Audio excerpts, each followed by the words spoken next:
আসসালামু আলাইকুম রহমতুল্লাহি ওয়া বারাকাতুহু। সুপ্রিয় দর্শক, আজকে আমার কোয়েল পাখির প্রায় ৬৬ দিন।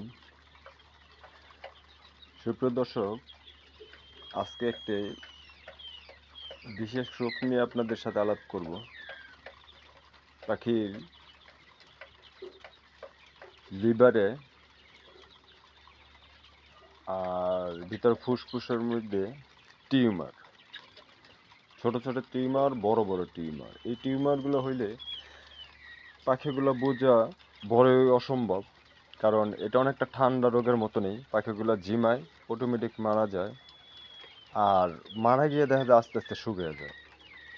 এই যে সমস্যাটা, এটা প্রথমেই বোঝার কোনো উপায় নাই, কিন্তু আপনারা যখন এটা নিয়ে পার্শ্ববর্তী যার যে জেলা আছে বা থানা পর্যায়ে যেই পশু হসপিটাল আছে, সে জায়গায় গিয়ে পোস্টমর্টম করার পরে এই সমস্যাটা আপনারা বুঝতে পারবেন আসলে কী সমস্যায় পাখিটা মারা গেল। শুধু ঠান্ডা যে মারা যায় এটাই বড় কথা না, পাখিগুলা অনেক সময় ভিতরে টিউমার হলে বোঝা যায় না, বোঝা যায় ঠান্ডা মারা গেছে, অটোমেটিক সুস্থ পাখি মারা যায়।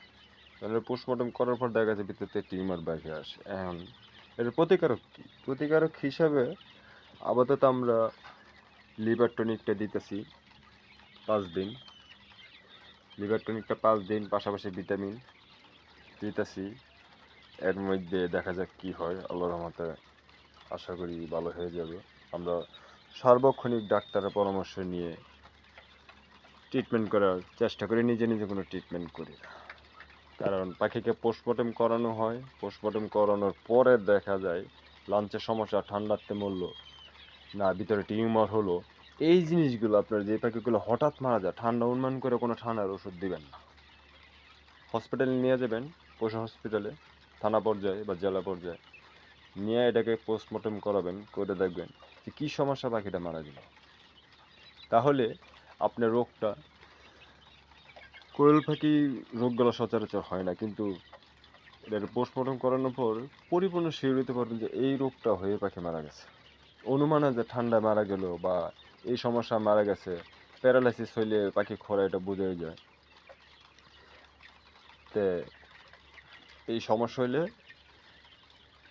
এই ট্রিটমেন্টগুলো নেবেন, ডাক্তারের পরামর্শ করে নিলে আশা করি কোনো খামারি ভাই লস খাবেন না। আজকের পর্যন্ত এই পর্যন্তই। আসসালামু আলাইকুম রহমতুল্লাহি ওয়া বারাকাতুহু।